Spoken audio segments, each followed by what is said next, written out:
Il y a 10 ans, Louis Vuitton, déjà devenu un empire du luxe, ajoutait les montres à ses lignes déjà foisonnantes de malles, de sacs, de maroquinerie, de chaussures, de prêt-à-porter et d'accessoires en cuir.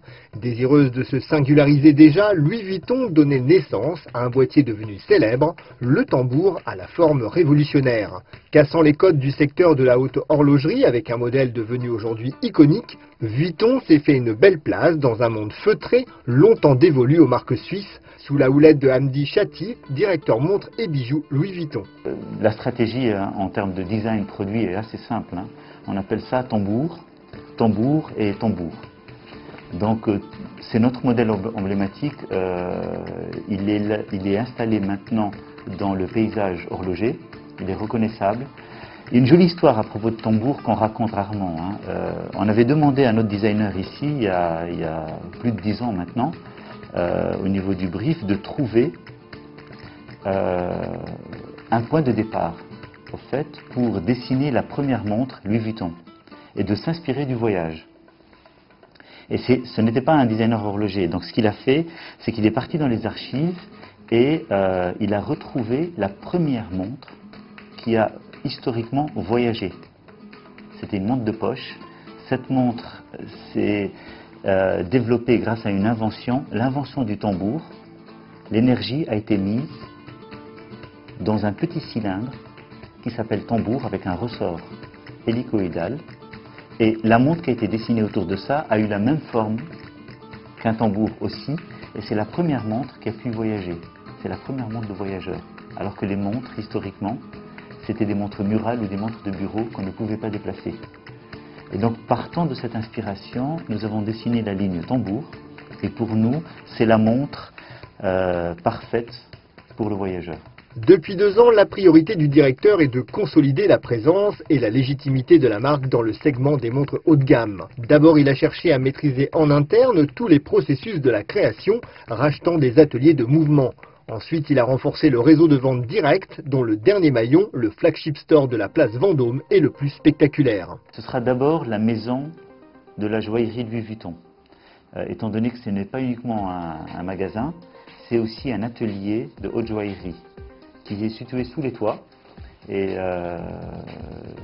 le bâtiment pour nous, ce lieu-là de la place Vendôme, ce lieu emblématique, sera le lieu emblématique de la joaillerie et de la haute joaillerie Louis Vuitton.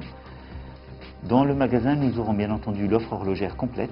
Pour séduire les véritables amateurs de garde-temps, Louis Vuitton Horlogerie a porté une attention particulière aux fonctionnalités et à l'utilité de ses montres. Elle a créé ou réinterprété certaines complications en lien notamment avec l'univers du voyage ou du temps, comme un tambour à plusieurs fuseaux horaires ou la Spin Time GMT ou encore les régattas. Ainsi, Vuitton est devenu un horloger à part entière, capable d'être à la fois authentique et crédible. La production est Swiss-made, dans un site industriel en plein réaménagement à la Chaux-de-Fonds et s'étoffe progressivement. Notre horlogerie, on l'a développée il y a 10 ans, avec l'introduction de la montre tambour, qui est pour nous le modèle phare emblématique.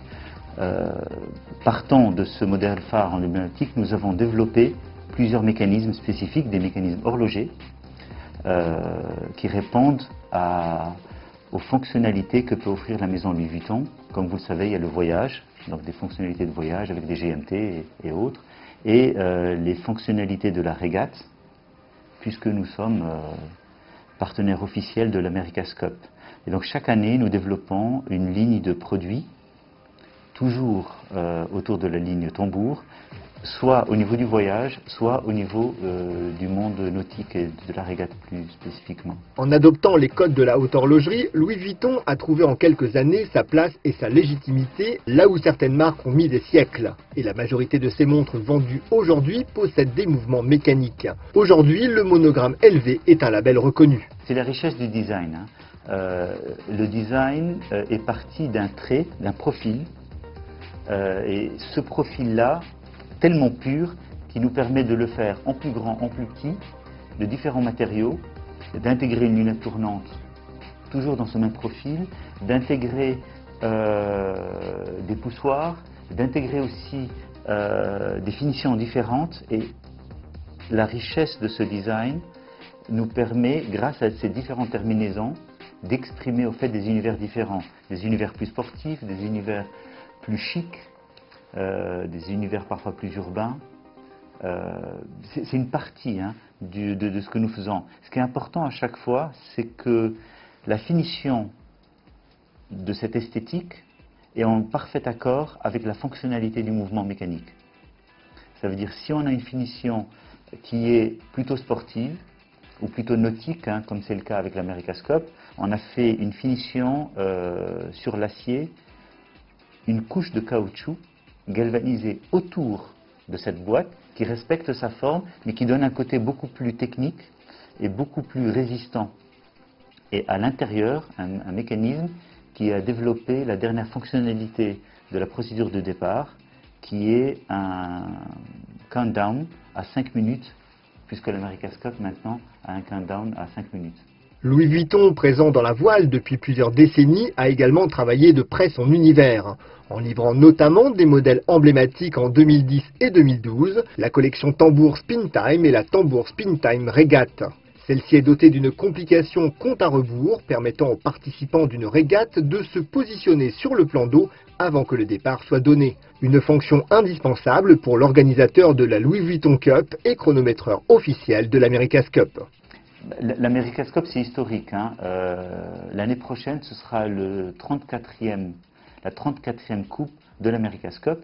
Nous sommes partenaires depuis plus de 30 ans avec l'organisation de l'Americascope et pour nous, c'est plus qu'un partenariat.